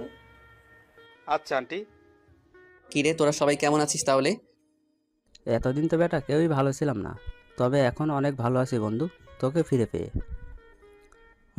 ঠিক বলেছিস। তো তোরা কি বিয়ে টিয়ে করে ফেলছিস? না চাস্তো, বিয়ে করিনি, তবে এখন তুই আসছিস তাই বিয়ে করা হবে। কারে, মারিয়াকে নাকি আবার অন্য কেউ? মারিয়াকেই। জানিস না তো, তন্ময়ের পুষ্পিতার সাথে সব ঠিক হয়ে গেছে। আমার কপালটাই খারাপ, রাত্রিকে পাইলাম না। আরে রাত্রি নাই তো কি হয়েছে, দিন তো আছে। ভাবি তো দেখি সুস্থ হয়ে গেছে। হ্যাঁ, প্রায় সুস্থ হয়ে গেছে, ভালোবাসা দিয়ে সুস্থ করে তুলছি। এই ভালোবাসাটাই আমার হলো না, মিম আমাকে বুঝলোই না। চিল কাকা, মিম বুঝবে, টেনশন নাই। আলিফা সুস্থ হলে ওরে দিয়ে সবার ফিটিং করাবো। ওনারা কারা? কখন থেকে তুই কথা বলছিস আমার সাথে না বলে? ওরা সবাই আমার বন্ধু। ও আচ্ছা। মা আসো, সবাইকে খাবার দিয়ে যাও। মা এসে সবাইকে খাইয়ে দিল। খাওয়া দাওয়া শেষে ডাক্তারের ব্যাপারে ওদেরকে বললাম। তুই কোনো চিন্তা করিস না, ওই বেটা বজ্জাতকে উচিত শিক্ষা দিব। তার আগে বল, এই মেয়েটিকে আগে তো কখনো দেখিনি। তারপর সবাইকে পুরো ঘটনা খুলে বললাম, আর নীরার পরিচয়ও দিলাম। ও আচ্ছা, বুঝতে পারলাম।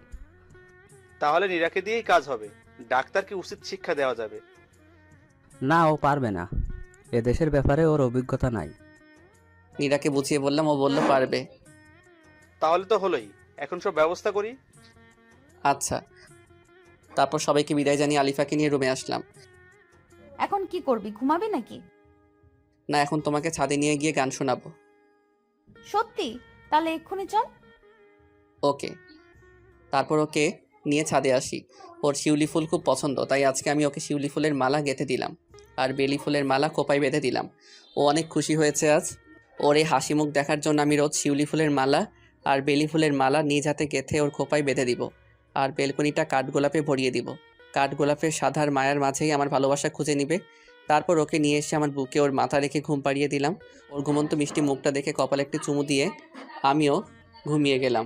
পরদিন সকালে নীরার ডাকে ঘুম ভাঙে। দাদা আর কত ঘুমাবে, এবার উঠে ফ্রেশ হয়ে ভাবিকে নিয়ে নিচে আসো। পরীকে ডেকে তুলে দুজনে ফ্রেশ হয়ে নাস্তা করতে গেলাম। এদিকে নীরা এখন বাংলা শিখে গেছে, মোটামুটি সব কিছু বুঝে বলতে পারে। নীরা, আজ তাহলে তোর কি কাজ জানিস? হ্যাঁ দাদা, খুব ভালো করেই জানি, আর কাজটা যেন সঠিকভাবে সঠিক উপায়ে করতে পারি তার জন্য পরিকল্পনাও করে ফেলছি। বাহ, খুব ভালো কাজ। তাহলে আজ সকালে শুরু করে দে। আচ্ছা দাদা। নাস্তা শেষ করে আলিফা ও নীরাকে সাথে নিয়ে ঘুরতে বের হলাম। অনেকদিন পর বাসা থেকে বের হলাম, সেটাও আবার কিনা দীর্ঘদিন পর দেশে এসে। নীরাকে সব কিছু বুঝিয়ে দিয়ে ডাক্তারের ক্লিনিকে পাঠিয়ে দিয়ে আমরা দুজন ওখান থেকে চলে এলাম। সেদিকে ভেতরে আসতে পারি? হ্যাঁ আসুন, ধন্যবাদ। বসেন। আর আপনার কি সমস্যা বলেন? আমার তো সমস্যার শেষ নেই, অনেক রকম সমস্যা। সমস্যা নেই, বলেন সব। আমার রাতে ঘুম হয় না, বুকের পাপাসটা চিনচিনে করে ব্যথা করে, রোজ রাতে স্বপ্ন দেখে আমার এক ডাক্তারের সাথে ঘুরতে বের হয়েছি। এইগুলোই আমার সমস্যা। পেয়েছি। এই মেয়েকে পাঠানো খুব সহজ হবে। এই মেয়েই আমার পরবর্তী টার্গেট। একে দিয়েই নিজের একাত্মিত্ব দূর করে পরে ছুঁড়ে ফেলে দিব। আচ্ছা, আপনি টেনশন করবেন না। এই ঔষধগুলি নিয়মিত খাবেন। আর এই নেন আমার নাম্বার, ওষুধ খেয়ে ফলাফল জানাতে ভুলবেন না।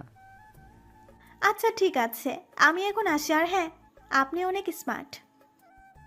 ইস, কপাল খুলে গেল। এ তো মেঘনা চাইতে বৃষ্টি। ওহ তাই, ধন্যবাদ। আপনিও অনেক রূপবতী। ধন্যবাদ, আসি এবার, আবার দেখা হবে। আসুন। ইস, কাজ হয়েছে, আবার দেখা হবে। আরও কত কি হবে। আলিফাকে নিয়ে সবুজ প্রকৃতিতে উপভোগ করে বাসায় ফিরলাম। দাদা, কাজ তো হয়ে গেছে, বেটা পচাত নাম্বারও দিয়েছে। এবার শুধু ফোনটা দিব আর কাজটা হয়ে যাবে। দোয়া রইল বোন, তুই পারবি। তারপর লাঞ্চ করে দুপুরে লম্বা ঘুম শেষ করে বিকালে ছাদে গেলাম পরীকে নিয়ে। আজ বিকেলটা অনেক সুন্দর, দক্ষিণা মৃদু বাতাস, আকাশে রঙিন ঘুড়ির মেলা, সত্যি অনেক ভালো লাগছে। আরে পাগলি, দেখছি সুস্থ হয়ে গেছে প্রায়। হ্যাঁ, অনেক সুন্দর। তারপর দুজনে মিলে গল্প করে সন্ধ্যা শেষ করে রুমে ফিরে আসি। কিছুক্ষণ পর মা খেতে ডাকে। তারপর দুজনে খেয়ে এসে বেলকনিতে এসে চায়ের কাপে চুমুক দিচ্ছি। আর ওইদিকে এখন ফোন দেই, বেটা পচাতকে। ফোন ধর তাড়াতাড়ি। কে আপনি? এত তাড়াতাড়ি ভুলে গেলেন কে আমি? আহা, আপনি আপনার পরিচয় না দিলে কি করে বুঝবো আপনি কে? আর এখানে ভুলে যাওয়ার কথা আসছে কেন? আমি আপনার পেশেন্ট নীরা। ফোন দিতে বলে এখন নিজেই ভুলে গেছেন? আরে না, আমি তো আপনার ফোনের জন্যই অপেক্ষা করছিলাম। সত্যি আমার ফোনের জন্য অপেক্ষা করছিলেন? হ্যাঁ সত্যিই। কেন, আপনার ফোনের জন্য অপেক্ষা করতে পাই না নাকি আমি? না মানে আমার ফোনের জন্য তো কেউ অপেক্ষা করেনি কখনো, তাই বললাম। কেউ করেনি তো কি হয়েছে? আজ থেকে না হয় রোজ আমি অপেক্ষায় থাকবো। এভাবে বলবেন না, প্রেমে পড়ে যাব। সমস্যা নেই তো? আপনার স্ত্রী কষ্ট পাবে। দূর, কি যে বলেন, আজ পর্যন্ত প্রেম করতেই পারলাম না, আর স্ত্রী তো অনেক দূরের কথা। তাহলে তো ভালো, ডাক্তারের প্রেমে পড়ে গেলেও সমস্যা নেই। সত্যি আমার অনেক ভালো লেগেছে। একদিনেই এত প্রেম? ও কেন, একদিনে প্রেম হতে পারে না? বিশ্বাস করতে না পারলে ভাই। এই না, বিশ্বাস করি, ভালোবাসি আপনাকে। আমিও তোমাকে অনেক ভালোবাসি। আর হ্যাঁ, আজ থেকে আমায় আপনি না তুমি করে বলবে। তুমি বললে তোমাকে বউ বলে ডাকতে পারি? আপাতত তুমি ঠিক আছে। আচ্ছা বেবি, কি করো তুমি? তোমার সাথে কথা বলি বাবু। তুমি কি করো গো? আমিও তোমার সাথে কথা বলছি, আমার কাজই তো এটা।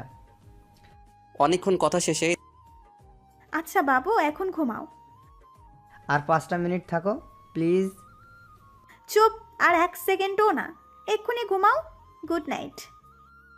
Okay baby, good night. এদিকে বর্ষরের ফোন। কিরে, হঠাৎ রাতের বেলা ফোন দিলে আমাকে কি মনে করে? না মানে তোর সাথে কিছু কথা বলার ছিল। কি কথা বল? শোনার পর রাগ করতে পারবি না। আরে না, তুই আমার বন্ধু, তোর কথাতে আমি রাগ করব না। তাহলে শোন, নীরাকে আমার প্রথম দেখাতে ভালো লাগছে, প্রেমে পড়ে গেছি। ওকে আমি বিয়ে করতে চাই, তোর যদি কোনো আপত্তি না থাকে। আরে এটা তো খুশির কথা, তুই নীরাকে ভালোবেসে ফেলছিস। তাই তো বলি, সেদিন রাতে নীরাকে দিয়ে ডাক্তারকে সায়স্তা করানোতে তুই না করেছিলি। আমার কোনো আপত্তি নেই। তুই তোর পরিবারকে আমার আম্মুর সাথে কথা বলতে বল, বিয়ের দিন তারিখ তারাই ঠিক করবে।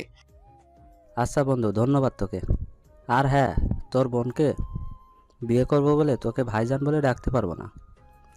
আরে সমস্যা নেই, আমরা আগে থেকে বন্ধু, তাই ভাইজান বলার দরকার নেই। তুইটাই বেস্ট। আচ্ছা বন্ধু, তাহলে এখন রাখি। আর নীরাকে বলে দিস ডাক্তারের থেকে যেন নিজেকে নিরাপদে রাখে। ওকে বলবো, এখন ঘুমা, গুড নাইট। তারপর আমার পাগলি বউকে বললাম বিয়ের কথা। বাহ, বিয়ে মানে কত মজা, তাই না? তাহলে আমরাও বিয়ে করে ফেলবো। হ্যাঁ আচ্ছা ঠিক আছে, এখন তুমি আমার বুকে মাথা রেখে ঘুমিয়ে যাও। আচ্ছা, তুইও ঘুমা আমার সাথে। ওকে, গুড নাইট। তারপর ঘুমের শেষে সকালে উঠে ফ্রেশ হয়ে নাস্তার টেবিলে বসে ডাক্তারকে সাহায্য করার ফাইনাল পরিকল্পনা করে। নীরাকে শিখিয়ে দিয়ে একসাথে বের হলাম। প্রতিমধ্যে ডাক্তারের ফোন। বেবি, তুমি কোথায়? বাবু, আমি তোমার দেওয়ার ঠিকানায় আসছি। ওকে, তাড়াতাড়ি আসো বেবি। এদিকে সজীবকে পুলিশ নিয়ে সময় মতো যে রেস্টুরেন্টে দেখা করতে চেয়েছে ডাক্তার আর অনৈতিক কাজ করার জন্য প্রস্তাব দিছে, সেখানে হাজির হতে বলি। নীরাকে ভিতরে পাঠিয়ে দিয়ে আমিও আলিফা পাশে অবস্থান করি। বেবি আসছো? বাবু, আসলাম। তাহলে চলো শুরু করা যাক। নীরা কথাটি শুনে ঠাস করে ডাক্তারকে থাপ্পড় লাগিয়ে দেয়। তুই কি ভাবছিস আমাকে লম্পট চরিত্রহীন? তোকে আজ মেরেই ফেলবো। কি বলছো বেবি এসব? আসো শুরু করি। আমি সামনে গিয়ে বললাম, কি শুরু করবি রে বাইনচোদ? তুই কিভাবে বেঁচে আছিস? তোর তো বাঁচার কথা না। তোকে শায়েস্তা দেওয়ার জন্য আল্লাহ আমাকে বাঁচিয়ে রাখছে। কথাটি শোনার পর ডাক্তার পকেট থেকে একটি ছুরি বের করে নীরার গলাতে ধরে বলে, একদম কোনো সমস্যার সৃষ্টি করতে পারবি না, নয়তো এই মেয়েকে শেষ করে দিব। সাথে সাথে পুলিশ ওকে চারপাশ থেকে ধরে ফেলে হাতে হাত করে লাগিয়ে দেয়। কারণ আমরা আগে থেকে পুলিশ আর রেস্টুরেন্টের লোকজন নিয়ে আড়ালে লুকিয়ে এসব লক্ষ্য করছিলাম। বিষয়টা আলিফা বুঝতে পেরে কেমন যেন সবকিছু আগের মতো ঠিক করে নিয়ে বলে, ওই কুত্তার বাচ্চাকে মেরে ফেলবো আমি। ওর জন্য আমার জীবন থেকে সুন্দর মুহূর্তগুলো হারিয়ে গেছে। ও আমার ক্ষতি করেছে, ওকে আমি আজ খুন করে ফেলবো। এ কি, আলিফা দেখি পুরো সুস্থ হয়ে গেছে। না আপু, আপনার কিচ্ছু করতে হবে না। ওর উপযুক্ত শাস্তিও পেয়ে যাবে, আইনের হাত থেকে রক্ষা পাবে না। আমরা ওকে নিয়ে গেলাম। বলি, তুমি সুস্থ হয়ে গেছো? হ্যাঁ, আমি এখন সুস্থ। তুমি আমাকে ক্ষমা করে দাও মেহেদি। আমি তোমার ভালোবাসা বুঝতে পারিনি। তোমাকে অনেক বেশি কষ্ট দিয়েছি, অনেক অপমান করেছি। এর কোনো ক্ষমা হয় না। তবুও আমি আজ তোমার কাছে ক্ষমা চাইছি। তোর পাগলি, তুমি হলে আমার বউ, তাই আমি সব ভুলে গিয়েছি, কিছু মনে রাখিনি। না গো, তবু আমি অপরাধী। তুমি বলো, আমাকে ক্ষমা করে দিয়েছো? আচ্ছা পাগলি, আচ্ছা, আমি তোমাকে ক্ষমা করে দিয়েছি। ধন্যবাদ। আর আজ আমি তোমাকে একটা কথা বলতে চাই, যে কথাটি 1.5 বছর আগে বাড়িতে পিঙ্ক বিচে বলার জন্য আমি একটু আলাদা হয়েছিলাম। কখনো ভাবিনি যে তার জন্য এভাবে 1.5 বছরের জন্য আলাদা হয়ে যাব। ওইসব অতীতের কথা বাদ দিয়ে কি বলতে চাও বলে ফেলো, আমার আর কৌতূহলে শেষ হচ্ছে না। আমি তোমাকে ভালোবাসি। থাকবে তো শেষ নিঃশ্বাস পর্যন্ত আমার সাথে? বিপদে আপদে সবসময় পাশে থাকবে? আমিও তোমাকে অনেক অনেক বেশি ভালোবাসি পড়ি। আর হ্যাঁ, আমি তোমার হাসি মুখের জন্য সব করতে পারবো। তাহলে করছো না কেন? কি করছি না? গাধা, জড়িয়ে ধরো আমাকে। বলার সাথে সাথে শক্ত করে ওকে জড়িয়ে ধরলাম। প্রায় 2 বছর বিবাহিত জীবনে এই প্রথম ওকে জড়িয়ে ধরেছি। ভালোবাসার মানুষের প্রথম স্পর্শ যা কখনো ভোলা যায় না। এটা এক অন্যরকম ভালো লাগা। ওর মাথা একদম আমার বুকে মিশে গেছে। আমার হৃদস্পন্দন গুলি খুব কাছ থেকে অনুভব করেছি পড়ি। কপালে একটি কিছু করে দিলাম, কিন্তু পাগলিটা করতে পারছে না, কেননা ও আমার পিচ্ছি বউ। ওই কুত্তা, নিচু হবি নাকি হাঁটুতে মারতে হবে জায়গা মতো? তাহলে তখন এমনিতেই নিচু হয়ে যাবি। এই কি বলো, হাঁটু মারলে তোমারই লোকসান। যাই হোক, আমি মাথা নিচু করছি, তারপর আর কি, ও আমার কপাল একটা দিয়ে দিল। আচ্ছা, এই মেয়েটি কে? তারপর ওকে সব বললাম বুঝিয়ে। তাহলে তো ভালোই, ননদও পেয়ে গেলাম। হ্যাঁ, আর আমিও তোমার মতো একটা সুন্দরী ভাবি পেলাম। আচ্ছা হয়েছে, এখানে আর সময় নষ্ট না করে শপিংয়ে যাওয়া যাক, বিয়ের প্রস্তুতি নিতে হবে যে। হ্যাঁ চলো। ওমা, ননদ দেখি লজ্জায় লাল হয়ে গেছে। লজ্জা নারীর ভূষণ। হ্যাঁ জানি গো ননদিনী। চুপ করো, এখন শপিং মলে চলে আসছি। তারপর বিয়ের যাবতীয় কেনাকাটা করলাম। এই পাঞ্জাবিটা পরে দেখো তো। ওর পছন্দ মতো আমি একটি পাঞ্জাবি নিয়ে নিলাম, আর আমার পছন্দ মতো শাড়ি নিল। কেনাকাটা শেষ করে সোজা বাসায় চলে আসলাম, ফ্রেশ হয়ে খেয়ে রুমে আসলাম। এই শোনো, কাল তো নীরার বিয়ে, সবাইকে দাওয়াত দিয়েছো ঠিক মতো? সবাইকে দাওয়াত দেওয়া হয়ে গেছে গো গিন্নি, আপনার ভাবতে হবে না। Good boy. গুড বয় নাকি গুড স্বামী? সরি গো, আমার ভালো স্বামী। হয়েছে, এখন ঘুমাও, কাল তাড়াতাড়ি উঠতে হবে, অনেক কাজ আছে বিয়ের। আচ্ছা, আমাকে বুকে নিয়ে ঘুম পাড়িয়ে দাও। ওকে। তারপর ঘুম পাড়িয়ে দিয়ে আমিও ঘুম। সকালে আমি সবাইকে নিয়ে কাজে লেগে পড়েছি, আর মনে মনে ভাবছি, ইচ্ছা ছিল বন্ধুর বিয়ে তোর সাথে কোণের বাড়িতে যাব, কত মজা করব, কিন্তু তার হলো কোথায়। নিজের বোনের সাথে বিয়ে দিচ্ছি বন্ধুর। সজীবের ফোন। কিরে, সবকিছু কমপ্লিট? কমপ্লিট। খুব আনন্দ তাই না? তোরা ওর সাথে আসতেছিস আর আমি বরযাত্রী হতে পারলাম না। আচ্ছা, বরযাত্রী হবার যখন এতই শখ, তখন তুই বিয়েবাড়ির গেটের একটু সামনে এসে আমাদের সাথে বরযাত্রী হয়ে গেট দিয়ে প্রবেশ করিস। আচ্ছা, এটা ভালো বুদ্ধি। তারপর কথা মতো ওদের সাথে বরযাত্রী হয়ে আমিও আসলাম। সবাই তো পুরাই অবাক। বিআই সাহেব দেখি লজ্জায় লাল হয়ে গেছে। আমাকে উদ্দেশ্য করে মশকরা করে বলে আমিও কম না বলে ফেললাম, হ গো বিআইন, আপনিও লাল হয়ে গেছেন। সবাই আমাদের কাহিনী দেখে পাগলের মতো হাসছে। তারপর বিয়ের কাজ সম্পন্ন করে ওদের দোয়া করে ছেড়ে দিয়ে আসলাম। মনটা খারাপ লাগছে নীরাকে ছাড়া। আমারও অনেক খারাপ লাগছে, কিন্তু এটাই নিয়ম, ঘুমিয়ে পড়ো। তারপর ঘুম শেষ করে পরদিন বৌভাতে গিয়ে ওদের নিয়ে আসলাম। আজ বিয়ের 4 দিন অতিবাহিত হয়েছে। নীরা, বসর সহ সবাই আজ বাসায়। অন্যান্য আত্মীয় স্বজনও আছে। ভাবছি হঠাৎ করে আজ সবাই একসাথে, কাহিনী কি? আলিফাকে ডাকলাম। আরে কোনো কাহিনী না, সবাই মিলে আজ একসাথে ডিনার করব তো তাই। আমার কথা শুনে বলল, ও আচ্ছা, চলো তাহলে সবাই মিলে ডিনার করে নিই। তারপর ডিনার শেষে সবাই চলে গেল আর আলিফাকে কি যেন বলে গেল। আমি এখনও রুমেই যাইনি। যাক, পরে যাব, এখন একটু ছাদে যাই। আলিফাকে ডাকলাম, আসলো না, অথচ অন্যান্য দিন ও নিজে থেকে আমার সাথে ছাদে আসে। যাই হোক, একাই ছাদে গিয়ে রাত 11টার দিকে রুমে ফিরে আসলাম আর এসে অবাক। ক্যান্ডেল লাইট দিয়ে সাজানো রুম, বিছানা বাসরাতের মতো করে সাজানো, মাঝে বড় করে লেখা ভালোবাসি। কিন্তু কে করলো এখন এসব? আম্মুকে ডাক দিলাম, আম্মু ডাকে সাড়া দিল না। হুট করে পেছন থেকে ধাক্কা দিয়ে আমাকে দেয়ালের সাথে মিশিয়ে দিল কে যেন, স্পষ্ট বুঝতে পারছি না কে। আস্তে আস্তে কারো আমার দিকে এগিয়ে আসার শব্দ পেলাম। এসব কি হতে যাচ্ছে আমার সাথে? পুরো বাড়ি চুপচাপ, মাও নাই, পরীকেও দেখছি না। একটি অবয়ব একদম সামনে এসে দাঁড়ালো। তার ঘরের নিঃশ্বাস আমার মুখে পড়ছে। আমি সাহস করে বললাম, কে আপনি? সাথে সাথে জড়িয়ে ধরে কিস করে বলল, আমি তোমার বউ আলিফা। তার মানে এত সব কিছু তোমার কাজ, আর এই জন্য সবাইকে ইনভাইট করছিলা? আমাদের তো বাসর হয় নাই, তাই আজ সবকিছু করছি। আজ আমাদের বাসর হবে। আচ্ছা দুষ্টু বউ। সাথে সাথে ওকে জড়িয়ে ধরে কিস করতে লাগলাম। ওর ভারী নিঃশ্বাস আমার মুখে পড়ছে আর আমার ভারী নিঃশ্বাস ওর মুখে পড়ছে। আজ তোমাকে আমি আমার ভালোবাসাই রাঙাতে চাই। সাথে সাথে ওকে কোলে নিয়ে সোজা বিছানায় শুইয়ে দিলাম। এতদিনের সকল জমানো ভালোবাসা আজ একসাথে পেতে চাই আমি। সব পাবে, আজ শুধু তুমি আর আমি। এ কথা বলে ওর কপালে কিস দিলাম। তারপর আর বলা যাবে না, দুজন দুজনের ভালোবাসায় ডুবে গেলাম। এখন আপনারা সবাই আসতে পারেন।